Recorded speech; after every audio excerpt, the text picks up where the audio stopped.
Yevamot Daf Kuf Kaf Bet. Bonjour à tout le monde. Vrat Hashem Yitbarach. On finit aujourd'hui Masechet Yevamot, le dernier daf de la Masechet, qui est considéré d'ailleurs comme une Masechet qui n'est pas facile.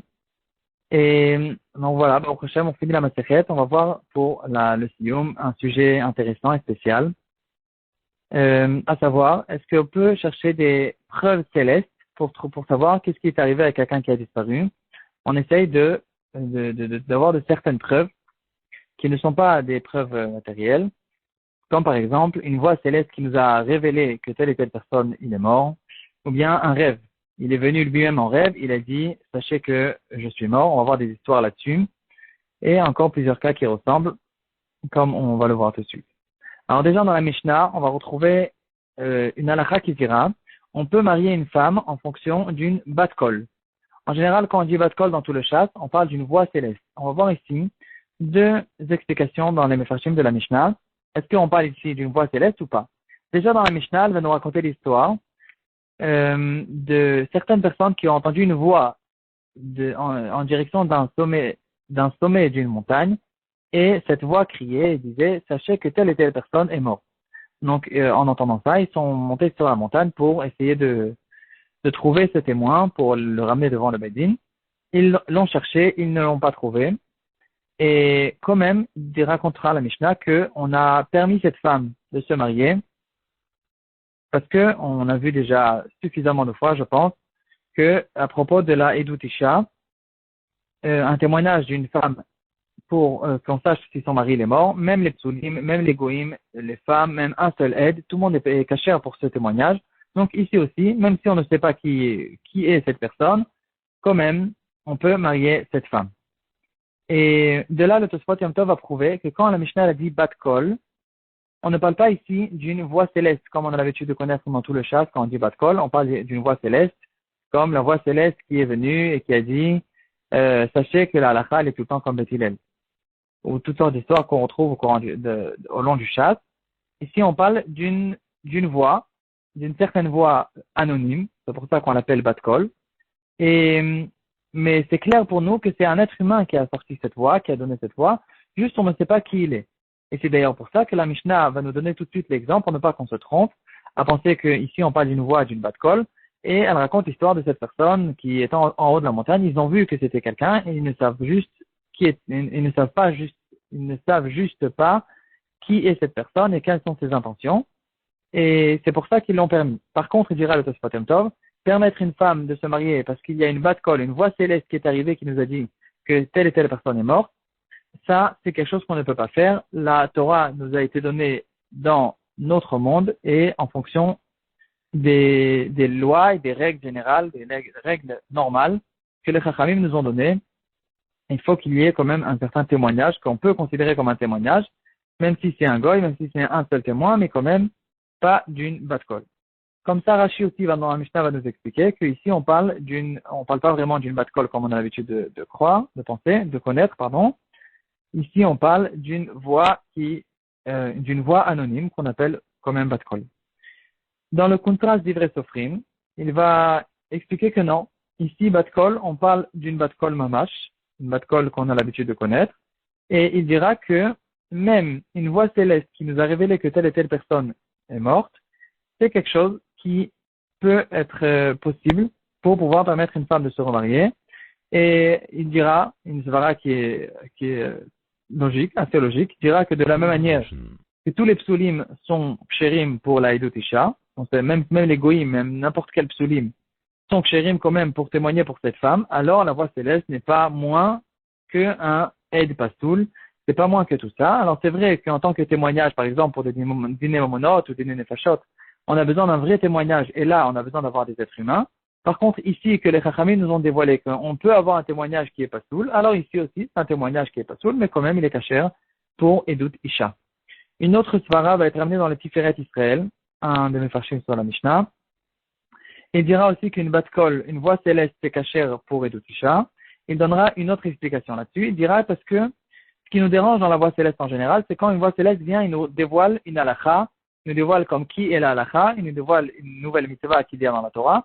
Ça, c'est quelque chose qu'on ne peut pas recevoir. On dira lo b'shamayim hi, la Torah ne se trouve plus dans le ciel, elle nous a été donnée à nous, et nous, on a des règles maintenant générales, comment trancher une halakha, et on ne peut pas faire de nouvelles mitzvot en fonction d'une bat kol. Par contre, ici, c'est vrai qu'il y a, en tant que, qu'il y a une nafkamina dans la halakha, si on va savoir si telle et telle personne est morte.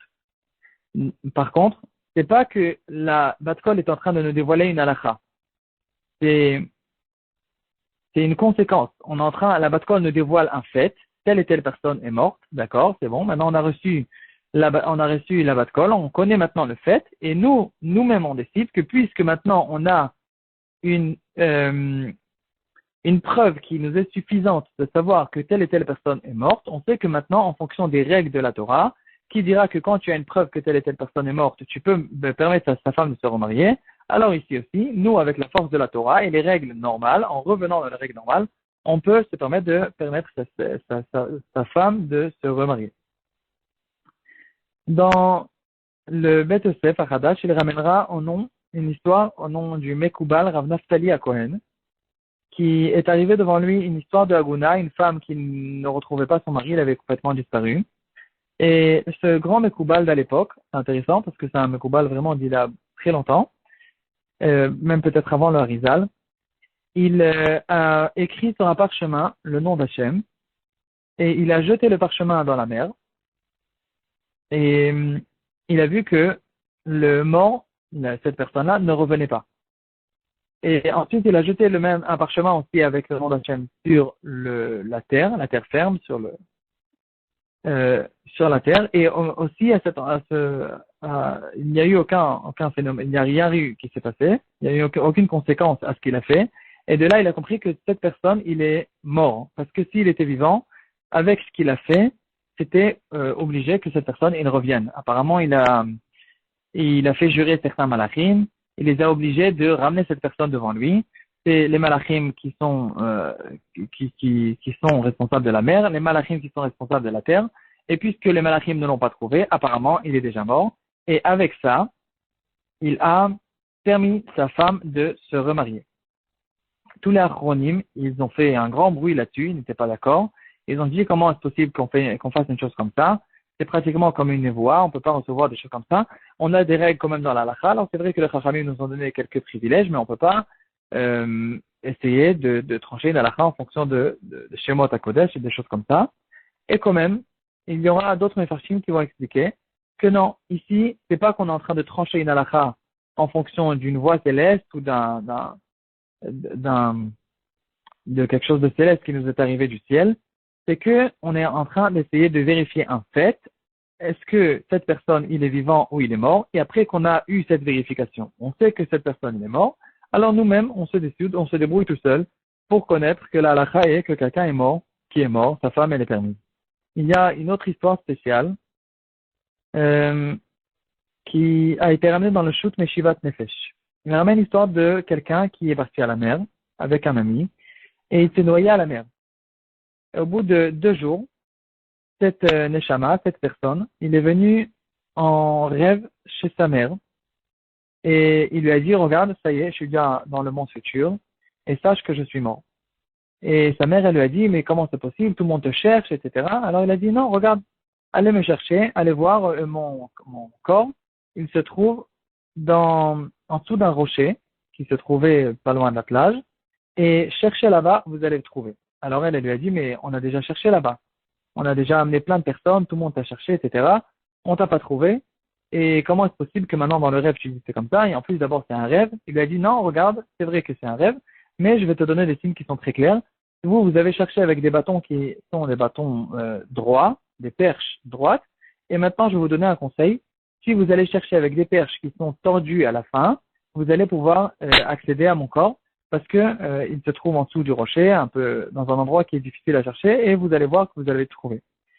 Elle n'en revenait pas du rêve. Elle se réveille le matin, elle a appelé les gens, et effectivement, pas effectivement en fait, on est encore dans le suspense, ils ont cherché avec des bâtons tordus, et c'était un endroit très très difficile à accéder.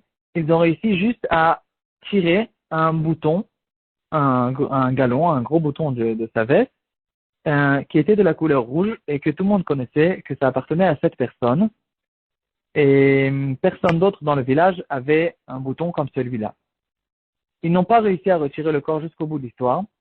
Et lui, il est revenu le lendemain aussi en rêve chez une autre femme. Et il lui a dit, regardez, je me trouve en face de la fenêtre. Alors elle lui a dit, voilà, ici c'est une preuve que tu dis n'importe quoi. C'est pas un vrai rêve, il n'y a pas de fenêtre dans la mer. Donc de quoi tu parles? Il a dit, oui, oui, regarde. Demandez aux pêcheurs, vous allez voir, il y a un endroit que les pêcheurs appellent la fenêtre. Et je suis là-bas en dessous de la fenêtre. Et vous allez me trouver. Et ils ont été chez les pêcheurs, ils ont dit c'est vrai, il y a un endroit dans les parages là-bas, entre les rochers, il y a un endroit qui ressemble à une fenêtre. Les pêcheurs ont l'habitude d'appeler cet endroit-là la fenêtre. Et ils ont essayé de continuer à chercher, ils n'ont pas trouvé. C'était très difficile de trouver. Il arrive encore plusieurs fois en rêve chez certaines personnes dans ces alentours. Et à un moment, il a dit, ça y est, maintenant ça va être très très dur pour vous de trouver. Je suis déjà complètement recouvert de sable. Et c'est bien impossible. La deuxième personne qui s'était noyée avec lui, ils l'ont retrouvé aussi grâce aux simanim qu'ils lui ont donné. Et maintenant, on essayait de savoir, est-ce que sa femme, de cette pauvre personne, elle peut se marier en fonction des simanim. En fait, les seuls simanim qu'il y avait, c'est les simanim du rêve et le bouton qu'ils ont trouvé. Alors, le bouton, c'est pas vraiment un grand siman, mais peut-être ça peut nous aider à nous dévoiler que peut-être que le rêve, c'est oui un bon rêve. Il fait là-dessus un grand raisonnement, une grande réflexion. Finalement, il va trouver un ran dans Masechet Sanhedrin qui va dire qu'un rêve, il peut être dans certaines fois même mieux qu'un témoin. Et la Gemara dans Sanhedrin là-bas, elle va dire que si quelqu'un est arrivé en rêve chez sa famille et ils lui ont dit avec un avertissement, sachez que telle et telle bourse qui se trouve à tel et tel endroit dans la maison, c'est pas une bourse qu'on peut utiliser, c'est une bourse de maaser, donc ne l'utilisez pas.